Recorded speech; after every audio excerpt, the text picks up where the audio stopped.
Comencemos con una anécdota, si me lo permitís. Corría el año 1994, o quizá no, la verdad es que hasta los buenos recuerdos se me desdibujan un poco en la mente. Mi padre tenía que solucionar unos temas de Hacienda en Valencia y me dijo que si le acompañaba. Yo, que sabía que mi padre no conducía, evidentemente le dije que sí, porque sabía que era coger la línea 1 de Ferrocarriles de la Generalitat Valenciana. Solucionado el problema en Hacienda, mucho antes de lo que nosotros pensábamos, mi padre me dijo que ya que estábamos cerca de la Estación del Norte, ¿qué tal si echábamos un rato en ella? Y yo evidentemente le dije que sí. La Estación del Norte es uno de esos edificios monumentales preciosos que hay en Valencia, algo digno de ir a visitar aunque no te guste el tren. El Art Deco y la fachada salpicada en verdes y naranjas, los colores de la fruta que definen esta tierra, son preciosos. Es algo remarcable. Recuerdo entrar en un hall de taquillas con techos altos. Era una estación que tenía bastante más ajetreo que ahora y estaba repleta de gente. Tuvimos que salir de allí agobiados de tanta gente, sorteando las filas que hacían los pasajeros para comprar sus billetes. Luego, detrás de un gran portón, llegamos a un ambiente completamente diferente. Un suelo granítico en gris, tan solo rasgado por las diferentes vías, cuyas toperas lucían el número de vía pintado. Un enorme cartel, enorme, increíblemente grande, en el centro de toda ese hall de andenes, avisaba de las llegadas a los pasajeros. Había un techo altísimo, de uralita, que hacía de perfecta caja de resonancia a cualquier sonido ferroviario que podáis evocar. Oía claxones en la lejanía, más cerca, algunos te sobresaltaban incluso porque se aumentaba el sonido en aquel lugar. Lo que más me gusta eran los golpetazos que hacían los frenos al aliviar presión. Era impresionante.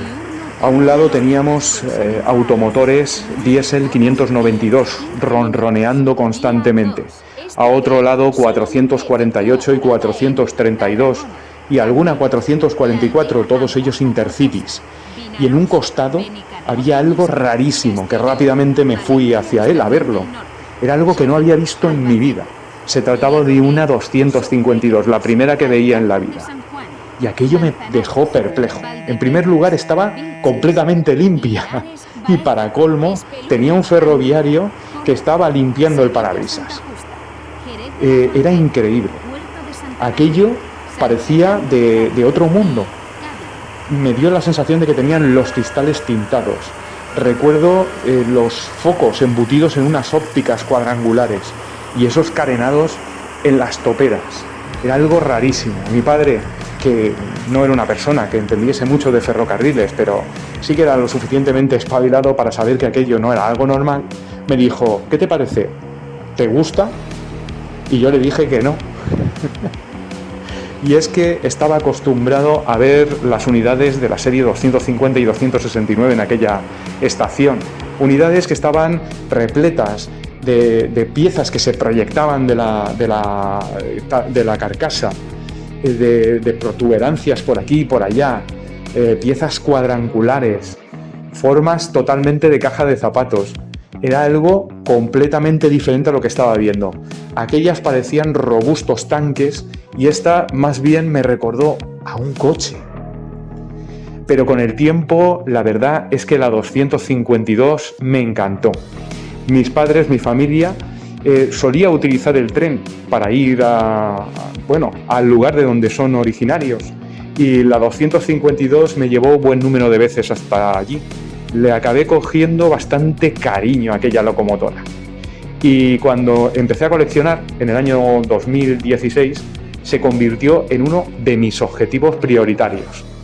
Es preciosa, la verdad. Y empecemos. En 1986, Renfe anuncia la construcción del nuevo acceso ferroviario a Andalucía.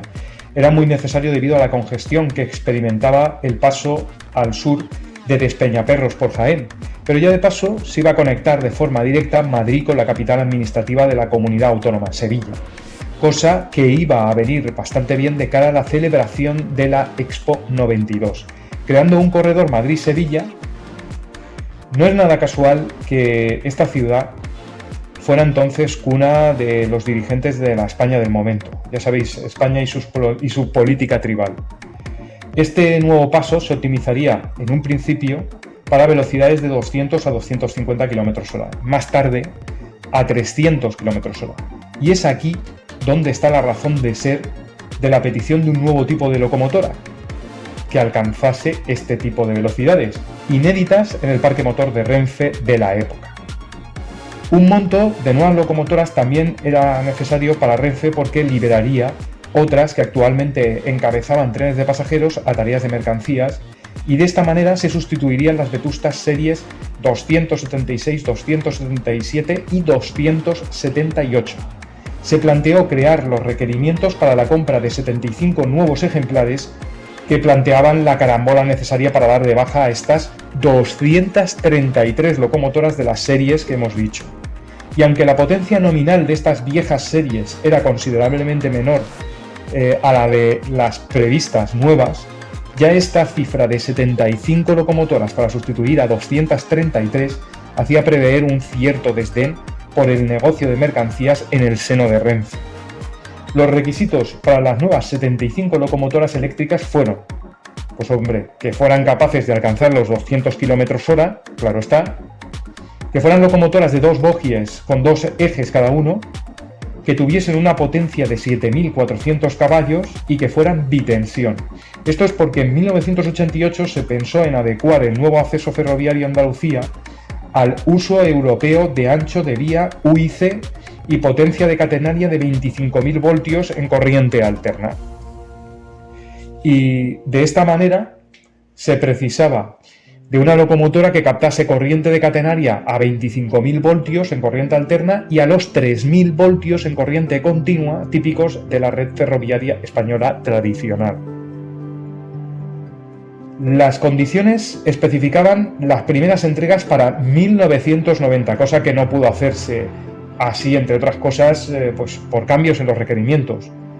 Se presentan 4 ofertas: Ansaldo, Mitsubishi, Alstom, que se haría con el contrato relacionado también con este nuevo acceso con los trenes de la serie 100 de AVE, y por último Siemens.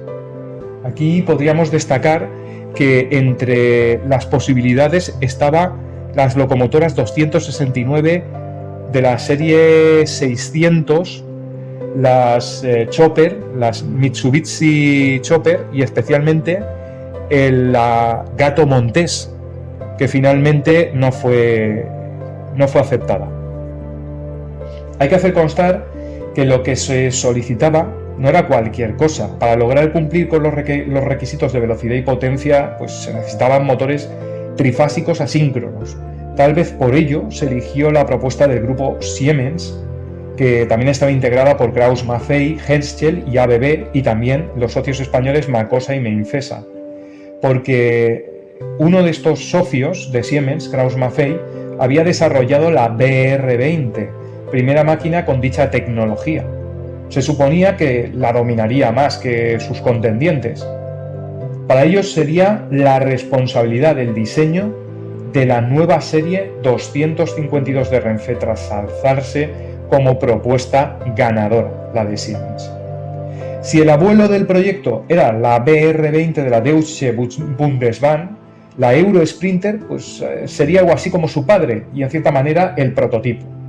En su momento Euro Sprinter parecía que iba a ser la locomotora más presente en las redes europeas. Aparte de España, la CP de Portugal la adquirió y la nombró Serie 5600, un modelo que a los aficionados españoles les sigue llamando la atención porque es idéntica a nuestras 252, pero su librea roja y sus platos redondos en las toperas la hacen muy particular. Le sientan bien también, la verdad. No sería el único país en operarlas. Grecia y Eslovaquia también dispusieron de sus derivadas. De cualquier forma, la prole de las Euro Sprinter fue más corta que la familia numerosa que Siemens esperó. En 1988 se insta a Siemens, Krauss-Maffei, que son, digamos así, los mascarones de proa de este grupo, para que las locomotoras se les pudiesen adoptar bogies UIC y de ancho ibérico, cosa que provocó el rediseño del bastidor. Estos cambios no se aplicaron a las primeras porque ya se encontraban en construcción. La construcción de la 252 corrió a cargo de Krauss-Maffei en Alemania para las locomotoras de lo que podríamos denominar la primera serie. Este primer lote eran de 15 unidades pensadas para ancho UIC y bitensión, tal cual describimos en las especificaciones, y iban a estar requeridas para el nuevo acceso ferroviario a Andalucía, que con el tiempo se conocería como la línea AB, hacia Sevilla. El destino quiso que la 252.002 fuera la locomotora número 20.000 fabricada por Krauss-Maffei y recibió una puesta de largo con baño de autoridades de uno y otro país en Múnich en 1991, que no desentonaba nada mal con la nueva y elegante librea blanca y techos grises, con el único toque de color del logotipo AVE que lucía, el servicio de alta velocidad española al que sería adscrita. Su hermana mayor recibiría los mismos acrósticos, pero en este caso sobre el color taxi amarillo y gris oscuro de la unidad de tracción de Renfe. Sería la única en portar esta decoración de las 15 fabricadas en Múnich. Las 15 estuvieron en pruebas en Alemania, en Italia, en Checoslovaquia, en Praga, en Bélgica, en Luxemburgo, en Domendalge, antes de ser trasladadas a España.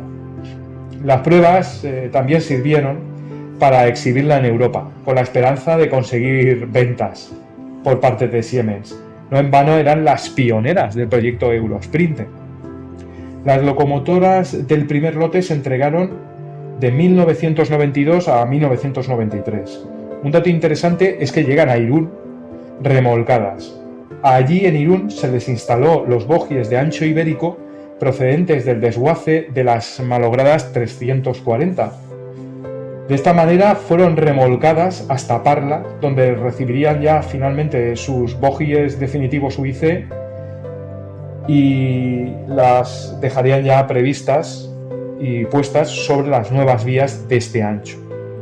Las 252 supusieron un considerable salto tecnológico. Esto es perceptible viendo su interior. El pupitre de mandos era muy diferente, como vemos a las locomotoras más actuales en servicio en Renfe de la época. Aquí tenemos una prueba de ello, una 269. Y aquí un pelín más reciente que la 269, la serie 250, que ya pues tiene un aspecto más moderno, pero aún así sigue habiendo una palpable diferencia. El confort es uno de los aspectos más destacados por sus maquinistas, pero hay muchas otras cosas que supusieron una disrupción con lo que en ese momento se veía en Renfe. Tenían cabinas presurizadas con climatización, poseían un software que ayudaba a las condiciones de conducción frente a la posibilidad de patinar, resbalar en los carriles, etc. También podían conducirse de forma manual o prefijar velocidades, una especie de piloto automático muy primitivo.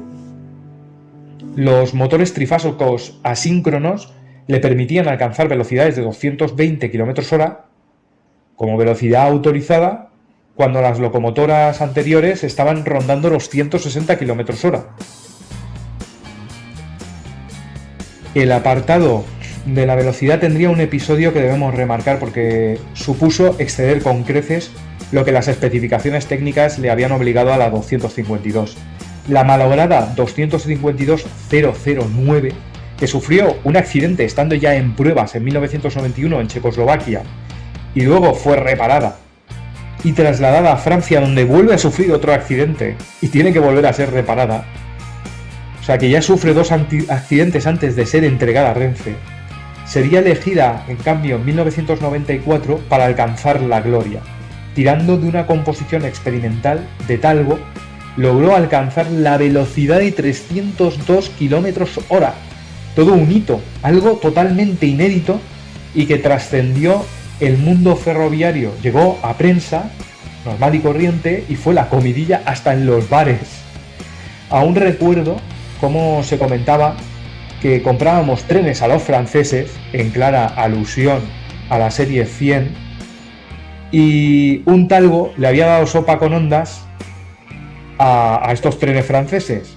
Claro, entendieron lo que quisieron entender, porque la 252, entre otras cosas, era de fabricación alemana. La 009, tristemente, no pudo ser preservada para el recuerdo como merecía. Se perdió en un incendio. Esta unidad tuvo una vida, desde luego, bastante azarosa, como vemos. Este es el coste de incorporar nueva tecnología. También era nueva para los talleres de mantenimiento, como veremos. Magníficos mecánicos y técnicos que tenían que comprender el funcionamiento del software y sus nuevas complicaciones. Bueno, el contrato con Siemens suponía la fabricación de las anteriores 15 máquinas por Krauss-Maffei, pero las 60 restantes serían fabricadas en las instalaciones de su socio para este contrato, socio valenciano, Meinfesa. Y no sé por qué, también acabaron fabricadas en CAF, que no estaba en el grupo original. Me imagino que corría bastante prisa en tenerlas completadas. Pero para ello, algunos componentes se importarían de Alemania y Suiza, ¿no? Las empresas como Siemens, Krauss-Maffei, Henschel y ABB fabricarían componentes y nos los enviarían aquí a España. Las españolas serían todas de ancho ibérico, pero entre ellas, por así decirlo, habría como dos subseries. Las 16 primeras tendrían que ser bitensión, como sus hermanas teutonas. Las 44 siguientes serían locomotoras que captarían corriente de la catenaria 3000 voltios de corriente continua y tendrían un bloque de lastre en vez del transformador que llevaban las bicorriente. En 2002, según tengo entendido, la estación de Madrid-Puerta de Atocha era electrificada con corriente alterna a 25.000 voltios y poco a poco las 252 de una única tensión serían todas equipadas con el transformador correspondiente para operar en las dos y con un pantógrafo para tomar de las dos corrientes, ¿no? La primera española salió de los talleres de CAF con el número 252022 en mayo de 1992. En mi amada Valencia, Meinfesa entregaría la primera de las suyas en junio de aquel año 92, la 252016. Su puesta en marcha no estuvo exenta de problemas y hasta de controversias. Cualquier introducción de innovaciones tecnológicas representa siempre problemas imprevistos en las fases de diseño y en las de experimentación del prototipo. Solo la marcha continuada, el uso continuo, evidencia estas deficiencias. Eso se lo tenemos que disculpar a los 252. Las primeras circulaciones manifestaron problemas en su avanzada electrónica de potencia. Pronto fueron resueltos, aunque la Renfe 252 siempre se ha considerado como máquinas con electrónica muy delicada y a la mínima, un fallo en la misma podía cortar la corriente de un bogie. Asunto achacado seguramente a la inmadurez de los diseños de sus componentes, que fueron muy pronto caducos. Era el precio que tenía que pagar por ser pioneros, tenéis que entenderlo. Nada que no pueda solucionarle sustituyéndolos con algunos más actualizados, pero bueno, en Renfe no hay mucho dinero para destinarlo a material convencional. Desde luego que hay y había buenos técnicos ferroviarios en España. La 252 es un buen ejemplo de ello. Cuando CAF inició su construcción, sus técnicos pusieron en duda el diseño de sus bastidores, así de entrada. Krauss-Maffei evidentemente no le prestó ninguna atención, pero tal cual vaticinaron los ingenieros de CAF en poco tiempo, los bogies iban a padecer la fatiga y fisuras de estos problemas de diseño. En 1994 se constataría este grave problema. Los técnicos españoles culparon entonces al diseño de Krauss-Maffei como habían observado 3 años antes, y esta empresa se limitó a negarlo, aduciendo a problemas de mantenimiento.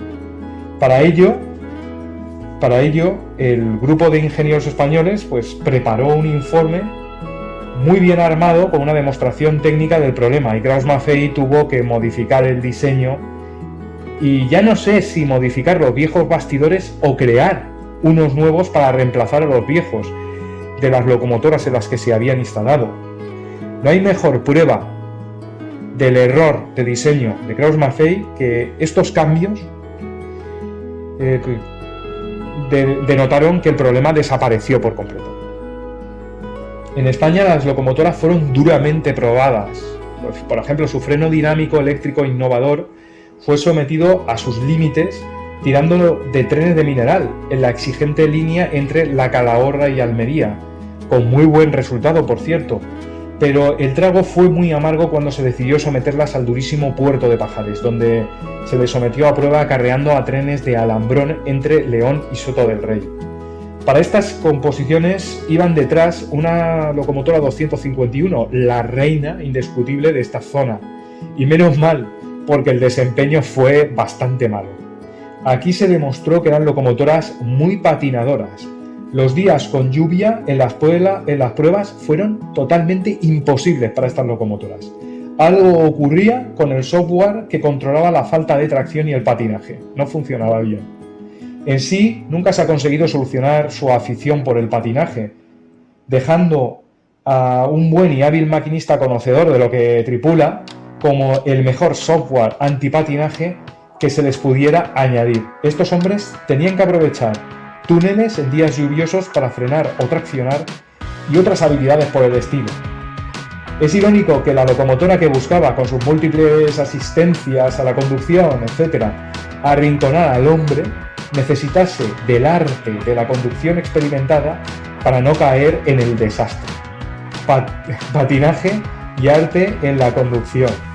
Esto es igual a patinaje artístico, ¿no? Las pruebas de carga pues deslucieron un poco la serie 252. Se vio que tenían problemas de tracción, pero hay que pensar que en su diseño se primó la velocidad y el acarreo de trenes de pasaje sobre los de mercancías. Eran unas patinadoras, pero hay que reconocer que también eran unas excelentes corredoras. Solo había una línea con ancho U y C y por ella no solo transitaban los trenes impulsados por la serie 252, sino que también habían trenes de la serie 100. Desde muy pronto se vio que estas 15 primeras locomotoras para esta línea eran algo totalmente desproporcionado. De esta manera, Renfe intentó venderlas. Se las intentó endosar a Bélgica, pero no las compraron ni hartos de chocolate, los belgas. Corría 1996 y surgió la idea de pasar las excedentes de ancho UIC a ancho ibérico y utilizarlas en el resto de la red. De esta guisa, la 012, 013, 014 y la 015 fueron modificadas con bogies de ancho ibérico. Hay fuentes que incluyen también en esta operación a las 011. En cualquier caso, las conversiones terminaron en el año 2000. Pues con todo esto, tan lejos como en el año 2002, ya eran necesarias de nuevo con el ancho UIC, porque en ese momento se inauguró la línea de alta velocidad Madrid-Lleida y 11 locomotoras fueron equipadas con bogies UIC para esta línea. Los cambios de bogies y el cambio a bitensión de las que solo tomaban a 3000 voltios de catenaria a partir de 2002 fueron las únicas transformaciones así importantes de toda la serie. También hubo algunas que cambiaron su foco bifaro del techo por 3 focos de alta luminosidad, un cambio menor que fue solicitado por los maquinistas de Renfe. Bueno, vamos a hablar de la relación de trenes de los que tiraron. Ya os adelanto que las 252 no les falta ni uno convencional que circulase por la red electrificada de Renfe entre 1993 y la actualidad. Las que estrenaron el servicio comercial fueron las 15 blancas y grises con logotipos de AVE, por la línea obviamente de Madrid-Sevilla. Estas fueron conocidas como mapaches en virtud del antifaz en color gris oscuro que rodeaba su parabrisas, que le daba el aspecto total de un mapache. Estas estaban encuadradas en el depósito de Cerro Negro. Iniciaron este servicio del que hablábamos con los Talgo 200 el último día de mayo del año 92. Las ibéricas comenzaron a llegar al depósito de Cantunís ya en junio del 92 y encabezaron el Talgo Triana, que arrancaba desde Barcelona y paraba en Sevilla. Hay una composición que a mí me parece espectacular, me parece preciosa, que es la del Talgo Camas Barcelona-Málaga, que impulsaba un Talgo 3 RD con sus colores metal aluminio y rojo.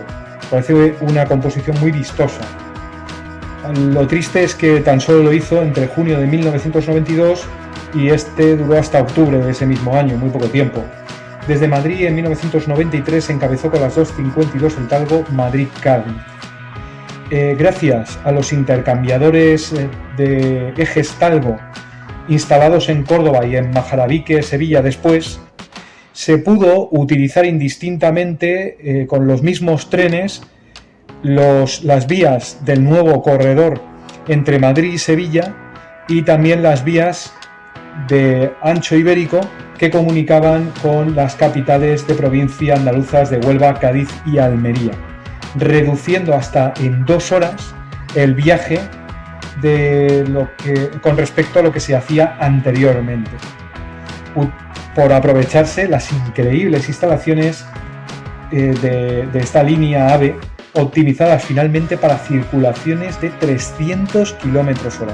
Una auténtica obra de ingeniería digna de mención y que desde luego pondría a España en muy buen lugar en cuanto a red ferroviaria europea.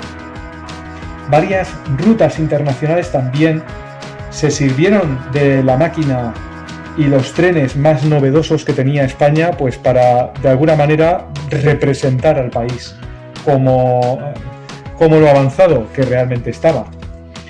Y por eso se utilizaron las 252 y los Talgo en las combinaciones como Madrid-París y como el Talgo Montpellier-Cartagena. De Madrid también salían varios trenes al norte español, como el Madrid-Bilbao, el Costa Vasca, Madrid-Bilbao-Hendaya. Incluso desde Barcelona, otro tren que recorría el norte fue el Tren Hotel Vigo-Barcelona-Sants. Con la posterior inauguración de la línea de alta velocidad de Madrid-Valladolid, se destinaron al remolque del Talgo Madrid-Galicia las 252. Lanzó también a trenes míticos como el Costa Brava y Madrid-Portbou. Fueron protagonistas de todo, ya os lo podéis imaginar, aquí me podría tirar hablando, vamos. Fueron protagonistas hasta de los propios cambios que Renfe iba sufriendo en estos años en lo que se refiere a su gestión.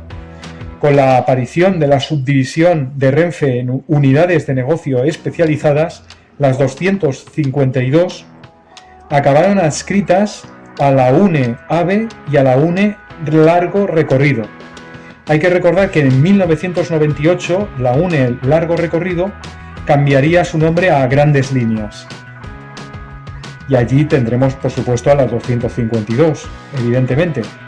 En el año 2005 existe otro cambio importante en el seno de la compañía Renfe. En este caso se divide la administración de las infraestructuras en Adif y, por otro lado, el encargado de los trenes, llamado Renfe Operadora. En este caso, en 2005, las 252 se adscribirían a la unidad de larga distancia de Renfe Operadora. Cambios en la forma de gestionar Renfe, pero también cambios en las nomenclaturas de los trenes que arrastraron.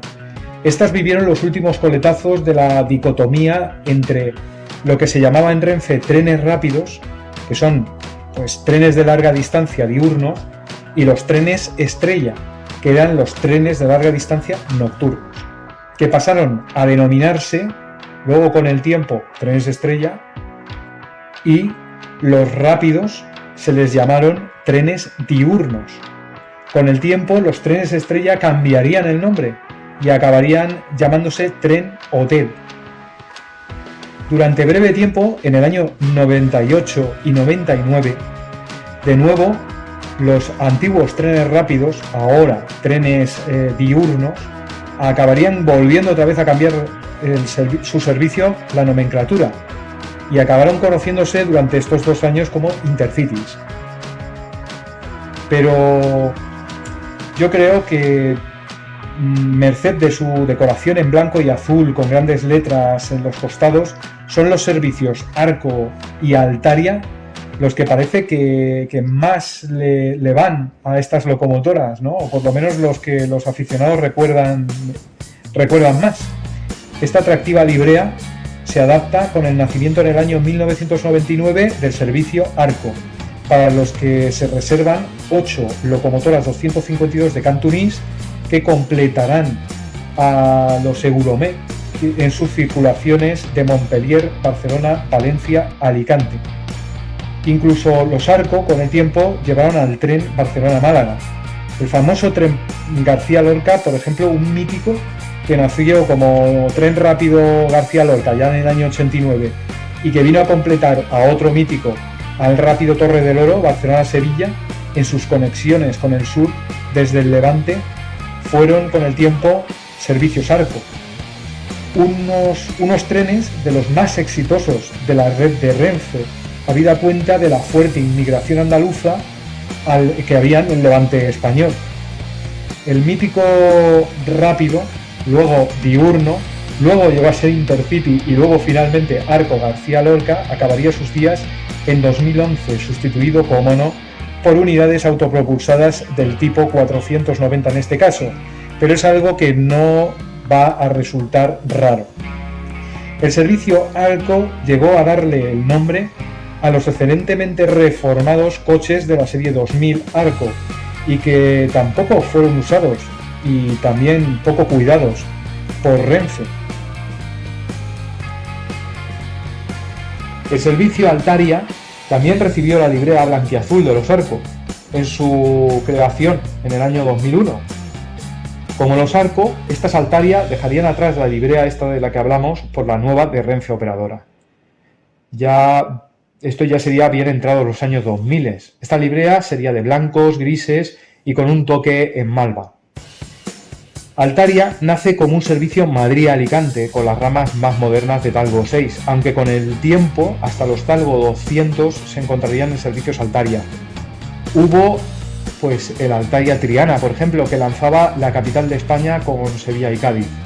Circuló entre Madrid y Barcelona ya en 2003 aprovechando la nueva línea de alta velocidad.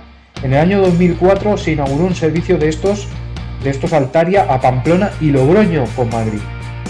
Pero poco a poco las unidades autopropulsadas como la nuevísima serie 130 y los servicios denominados Albia iban quitándole trabajo a las 252 y a sus Talgo 206, merced de la posibilidad de estas series 130 de alcanzar 250 km/h.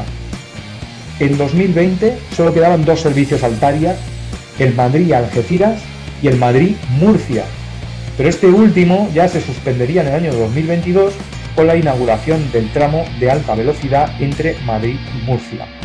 En 2024 le llegaría el turno al Madrid-Algeciras, porque un nuevo servicio Albia con unidades autopropulsadas pondría punto y final a este Altaria.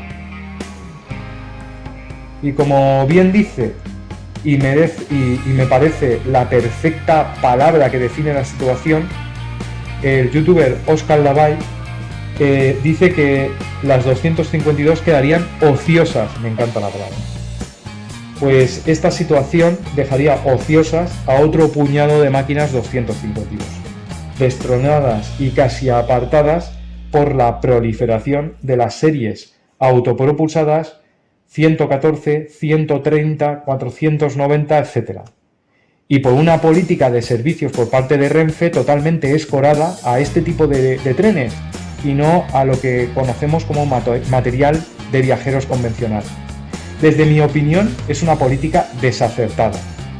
Por un solo apunte, una avería en estas unidades de tren, de las autopropulsadas, inutiliza a toda la rama al completo, mientras que ello en un tren convencional solo afecta a la locomotora.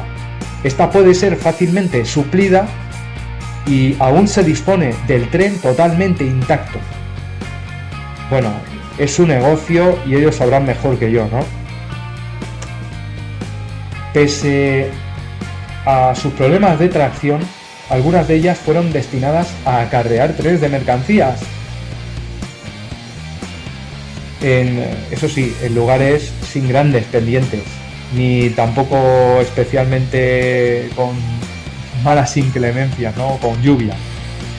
Se aprovechó la línea AVE inaugurada en 2002 Madrid-Lleida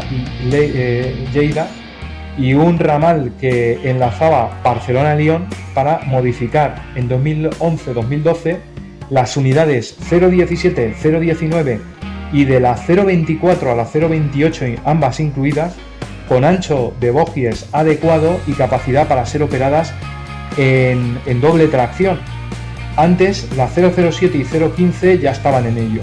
De esta manera son visibles bajo atípicas decoraciones sobre su piel, decoraciones para las que no estamos habituados en las 252 de Renfe Mercancías, o bien la ya más familiar decoración de Renfe Operadora, pero con el literal en los laterales de Mercancías. Hasta hubo 2 unidades que fueron adscritas a la marca de mantenimiento e ingeniería de Renfe, la llamada Renfe Integria, con la decoración también de Renfe Operadora, pero con los logotipos de Integria en los costados. Al menos ha dispuesto de las unidades 063 y 067 que yo haya podido ver. El final de esta serie, al contrario de lo que pueda parecer, se resiste a llegar.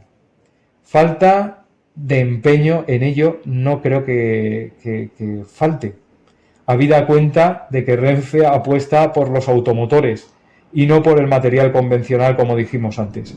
La inversión en líneas de alta velocidad, por motivos políticos y también por suponer nuevas y onerosas construcciones que pueden ser motivo de suculentas comisiones que están exprimiendo, podríamos decir, al máximo los recursos de Renfe y detrayendo la inversión de otras infraestructuras que son también necesarias y útiles, como las líneas convencionales de material regional y comarcal. La política está un poquito extraña por parte de Renfe, que nos hace sospechar de que pueda haber algún interés oculto y nada moral en torno a la construcción de infraestructuras nuevas, de líneas de alta velocidad.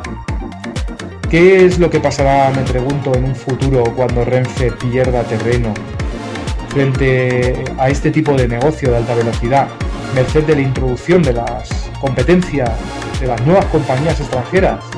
Están compitiendo por los mismos servicios. Mira, mi abuelo era agricultor, un agricultor experto, y decía que era bueno sembrar cebada, trigo, recoger la aceituna y tener algo de almendras y garbanzos, por si acaso.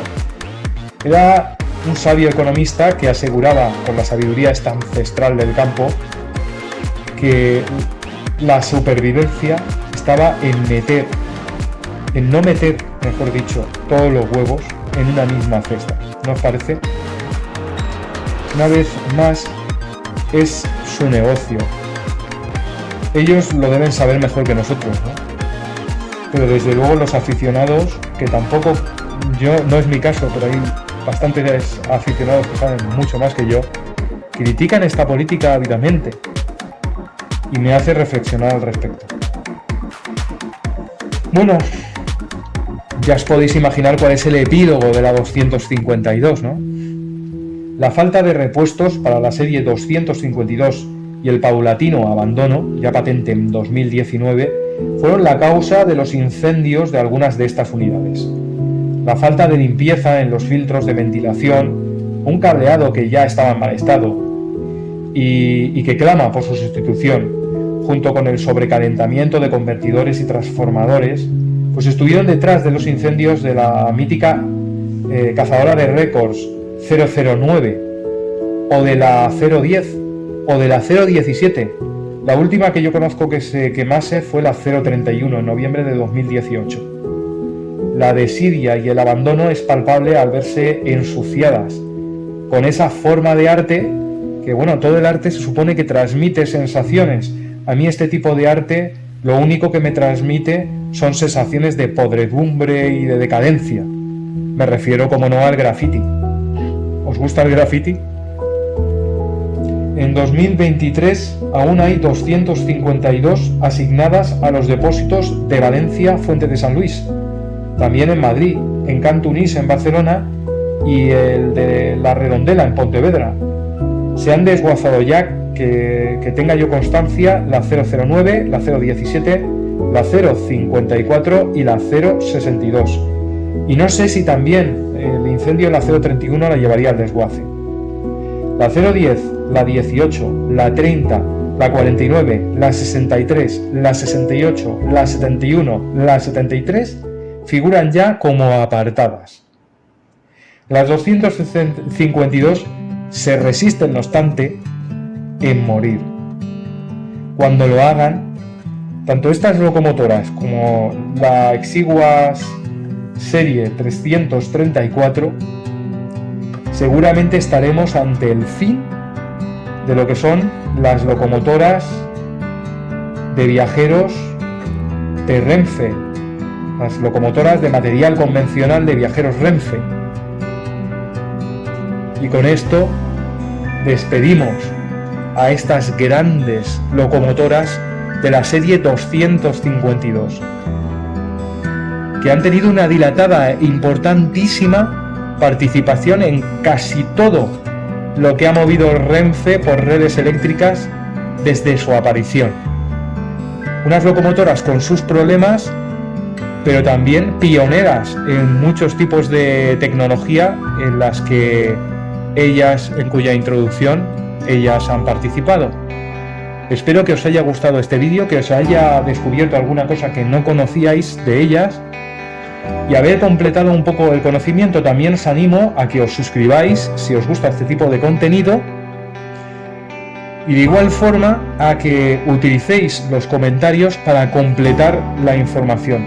Yo siempre animo que cuando veis cualquier cosa de internet no os quedéis con este material, sino que indaguéis por vuestros propios medios en la historia para contrastar la información que se da aquí.